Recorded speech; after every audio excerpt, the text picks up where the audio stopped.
Senator Judge Go is recognized. You may proceed, sir, when you're ready, and you have 2 minutes, sir. Salamat, Mr. Presiding Officer. I just want to put it on record, given that the incident with the sheriff in July 2011 was discussed in detail during the cross-examination of the defense earlier. I just find it proper that I shed light on the matter without any bias, given that these are matters of fact and based on personal knowledge. Since nabanggit po at ipinakita po kahapon, huwag mo nang pumatak yung oras, hindi pa naman tanong yun. Kasama na, sir?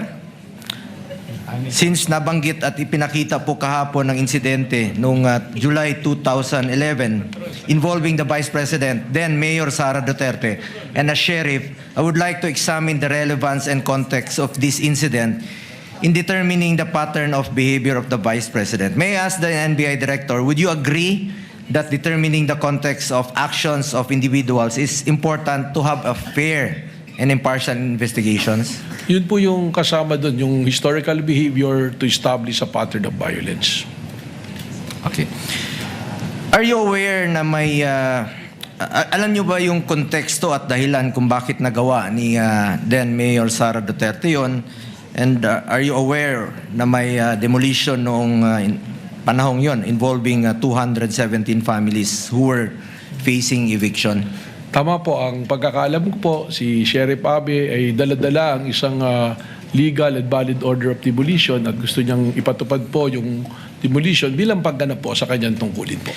A simple search online would provide further details. No? Nagalit po si then Mayor Sara noon dahil nakiusap siya sa sheriff na kung pwede bang i-postpone ng ilang oras at i-delay mo ng eviction ng 217 na families. At naalala ko noon na meron pong pulisiya si former Mayor Rodrigo Duterte na ayaw niya pong magpaalis ng mga informal settlers pag walang malapitan, walang malipatan po yung mga illegal settlers. Kawawa naman po itong mga to na minadali silang paalisin. Is it correct that Davao City was then, sabi ko nga kanina, no? It was correct that Davao City was then dealing with the aftermath of a flash flood. At that then Mayor Sara Duterte had come from attending to affected residents before proceed. Alam niyo ba ito? Well, I was informed po kanina nung sinasabi yan. Alam niyo bang 31 po yung namatay nung panahon yon? Yun po, nalaman ko po kanina. Actually, nandun po ako nung nangyari po yung insidente.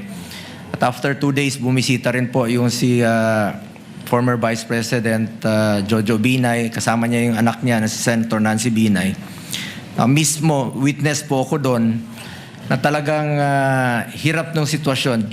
June 29 po yung nangyari na madaling araw, yung flash floods, at marami pong namatay, 28 to 31. At after a day, July 1, may schedule po yung sheriff na palisin yung mga informal settlers na wala pang malilipatan. Ang maalala ko lang po na nakiusap si then Mayor Sara na kung pwedeng ipagpaliban muna ng ilang oras o araw yung demolish po sa mga illegal or informal settlers na walang malilipatan. Actually, sa totoo lamang po, since we are here for the search for the truth and justice, I believe it is incumbent upon me to put on record my recollection of what happened.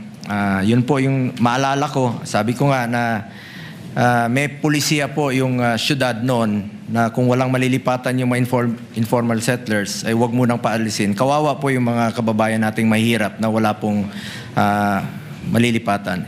Yun po ang konteksto ng nangyari.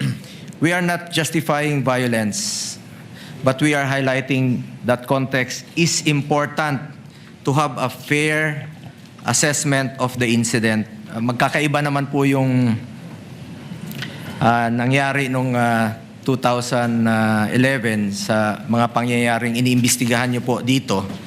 In fact, not just this incident, in our search for the truth, importante alamin natin ang dahilan at konteksto ng mga pangyayari upang maging patas, objective at makatarungan ang ating pagsusuri. Yun lamang po. Ubus na yung Thank you. oras ko. Last 2 minutes na po. Thank you, Senator Mr. President. Judge. Thank you, Mr. Presiding Officer.